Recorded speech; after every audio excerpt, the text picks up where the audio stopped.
छत्तीसगढ़ी खबरों की शुरुआत करेंगे, लेकिन उसके पहले सीधे लेके चलते हैं आपको नोएडा, जहां पर अंतर्राष्ट्रीय एमएसएमई दिवस पर मुख्यमंत्री योगी आदित्यनाथ संबोधित कर रहे हैं। उत्तर प्रदेश शासन के अवस्थापना और औद्योगिक विकास के आयुक्त श्री दीपक कुमार जी, सलाहकार उत्तर प्रदेश शासन श्री अवनीश अवस्थी,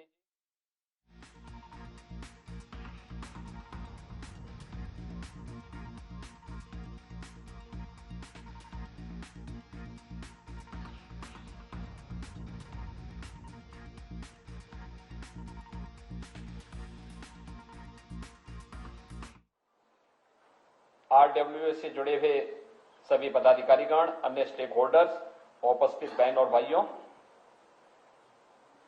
मैं सबसे पहले नोएडा अथॉरिटी को इस नए भवन के लिए हृदय से बधाई देता हूं। 50 वर्ष के बाद किसी अथॉरिटी के पास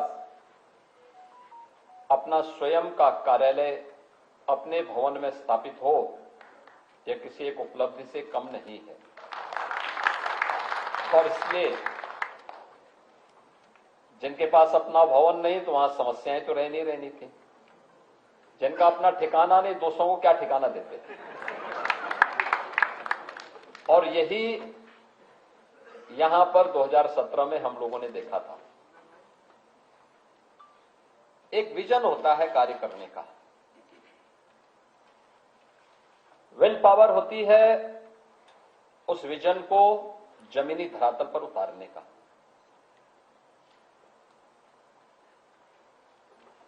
और वह आज गौतम बुद्ध नगर जनपद में देखने को मिल रहा है। उत्तर प्रदेश के अंदर आप कहीं भी जाएंगे, पूरब में, पश्चिम में, उत्तर में, दक्षिण में, कहीं भी आप जाएंगे, चारों ओर यह देखने को आपको मिलेगा। तो एक और मैं बधाई देता हूं कि 390 करोड़ रुपए की लागत से नोएडा अथॉरिटी का अपना शानदार भवन के प्रथम फेज का लोकार्पण आज यहां पे संपन्न हुआ है। और इस शानदार ऑडिटोरियम में यह पहला कार्यक्रम नोएडा अथॉरिटी की ओर से अब नोएडा और दादरी विधानसभा की 2,500 करोड़ रुपए की परियोजनाओं के लोकार्पण और शिलान्यास के लिए भी, इसके लिए मैं धन्यवाद भी देता हूं, क्योंकि इस अथॉरिटी के पास यहां की जनता से जुड़ी हुई बुनियादी सुविधाओं की जिम्मेदारी भी है।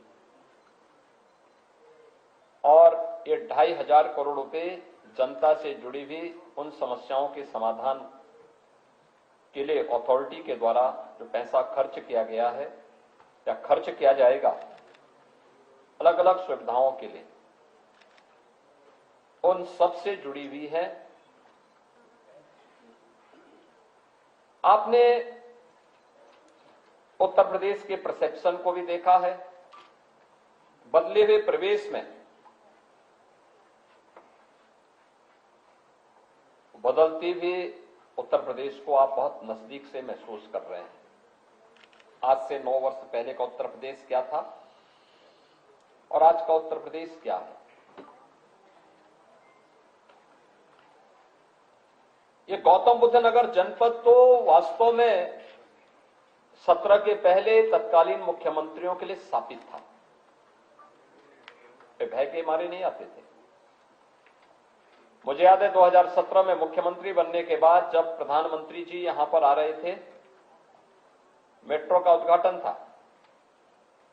तो मेरे पास संदेश आया था प्रधानमंत्री कार्यालय से कि आप किसी मंत्री को इसके लिए नियुक्त कर सकते हैं। मैंने कहा क्या मतलब, कोई विशेष बात?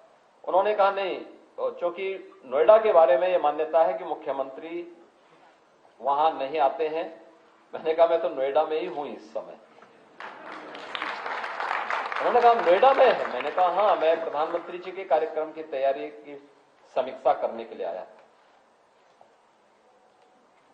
उन्होंने कहा नहीं, प्रधानमंत्री जी का यह है कि बहुत आवश्यक नहीं, प्रोटोकॉल के बारे में बहुत चिंतित होने की आवश्यकता नहीं। मैंने कहा नहीं, मैं तो इन सब बातों को नहीं मानता हूं। मैं आध्यात्मिक व्यक्ति हूं, लेकिन रूढ़िवाद को नहीं मानता हूं। और ये जनता जनार्दन से जुड़ी हुई समस्या का समाधान कि जिम्मेदारी जनता ने अगर भारतीय जनता पार्टी की सरकार को दिया है तो हम उस समाधान का रास्ता निकालेंगे और उस मार्ग प्रशस्त भी करेंगे। और सबसे बड़ी समस्या हमारे सामने उस समय आई थी बिल्डर बायर का विवाद, हम लोगों ने बिठाया था, उसका रास्ता भी निकाला। एक वर्ष में 1.25 लाख बायर्स को हम लोगों ने आवास भी उपलब्ध करवाए। बाद में कुछ लोग बहुत होशियार हो गए थे, वो सुप्रीम कोर्ट चले गए, तो फिर तो जब वहां मामला अटकता है तो फिर तो उसकी कोई सीमा नहीं होती, अंतहीन सिलसिला चलता है। और तो फिर भी गनीमत है कि जब समाधान नहीं निकला, हम लोगों को फिर नीति आयोग के